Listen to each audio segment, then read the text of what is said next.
Hommage à mon grand frère Sobaïlo. Camper Sobaïlo sous le simple angle de l'humour, c'est lui faire porter le rétréci de la peau de chagrin. C'est faire porter à la fois à la culture et à l'histoire la camisole de cabano de l'immobilité.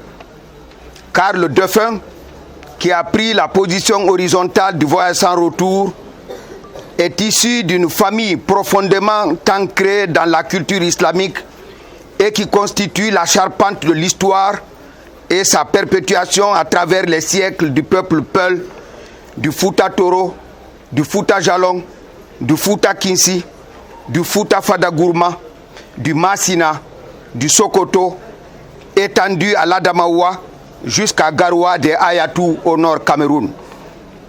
Dans toutes les familles royales de ces vastes ensembles du sabre et de l'encrier, peu de choses auraient été possibles et résister au temps sans les conseils avisés de ces princes de la parole, dont la narration de l'histoire à des moments cruciaux des batailles ont permis de les gagner, alors que le doute, parfois l'émotion du danger, donc la peur, s'emparait des troupes, sabres rabattus, flèches remises dans leur carquois, chevaux aux montures branlantes.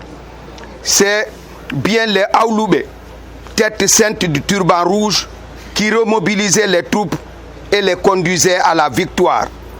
Il en fut ainsi à Turban Kansala, à Siragouré, à Peteldjiga, à Poredaka, à Horebougou, partout où la lance de la foi a transpercé le païen et le colonisateur.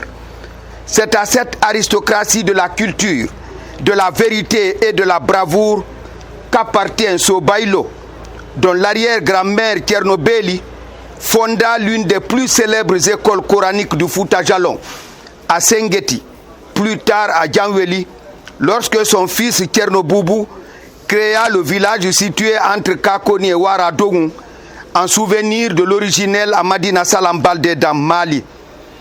Elle avait près de 500 talibés qui étaient assis sur les braises ardentes de son doudal, au point que le Waliou, le très vénéré Ndouye de Tcherno Aliou Boubandian, l'invita chez lui à l'abbé et fut émerveillé par ses brillantes connaissances du Coran. Le saint homme ne crut pas qu'il avait en face de lui une femme. C'est lorsque finalement il l'eut en face qu'il se rendit à l'évidence. Alors des révélations divines faites à eux deux par le ciel perpétuèrent leur amitié portée désormais par leur fils Tcherno Abdraman Ba et Farba Ibrahima So, le père de Sobaïlo. Et tous ses frères illustres de l'imposant Tchernoboubou Sengeti. Sengeti, c'est l'actuel Kounsitel et ses dépendances constituent la bibliothèque du Fouta. Farba Perejo, Farba Kendo, Farba Siré et leur petite sœur au cœur d'homme, Nena Nenegale Gaulo. Vous comprendrez donc que Sobaïlo était un historien, un grand homme de culture que l'humour a dompté pour s'enrichir de son talent inégalable. En fait, avec Sobaïlo, l'humour c'était l'arbuste, l'histoire et la culture, la forêt, la rive et l'immensité de l'océan. Devinez donc l'énormité de la perte, comme celle de ses frères Bobo, Tcherno Saïdou, Amadou, Ibrahima Dieng, Samba, Ibrahima, Hassan, Mazid So tout récemment, et les autres, Bonata, Pate Elmar, Oumar, Djagili, Naï, Nenan Hocha, Jaya Eso, Maimouna Bella, Koto Mamadou Daka, Ramata, Jafarou, Mama Samba, Alpha Ousmane, tous d'éminents cadres qui, chacun dans son domaine, a rendu de grands services à la nation dans l'extrême humilité qui a caractérisé cette auguste famille, qu'on soit de Tchernobéli, donc de Tchernoboubou, ou alors de Mama Jafarou, donc de Farba Amadi Pellal, le conseiller émérite de la famille régnante Kalduanké de Dougountouni, comme le furent les autres à Yembereng, à Wora, à Sombili, à Pellelkaï, à Kade, à Bowele Mayo,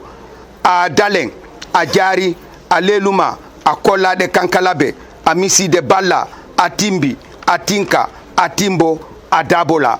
Et je termine par le Kinsikote, chef-lieu du canton de Kakoni, où je fis mes classes d'histoire du Fouta durant l'année 76 à la faveur de l'université en campagne, version 13e année, auprès de l'oncle de Sobaïlo. Mon oncle aussi, sa femme Nena Aïsata Kangere Nyang, étant la cousine de la mienne, Nene Kadiatou Diallo. Et là, Farba Kendo So, puisque c'est de lui qu'il s'agit, fut le plus jeune Farba couronné à l'âge de 25 ans seulement, dans le village de Fandadji, près de Kakoni, pour devenir le conseiller du Kalduanké El Hadj Alpha Ousmane Kakoni, père de Alpha Ibrahima Mongo Diallo et du général Alpha Omar Barou Diallo. Sobaïlo savait que j'avais été à la bonne école et puisé à la bonne source.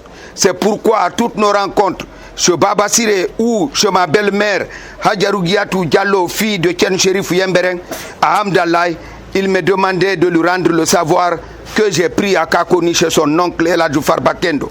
Je lui répondais tout simplement que c'était mon oncle aussi. Repose en paix. Amen.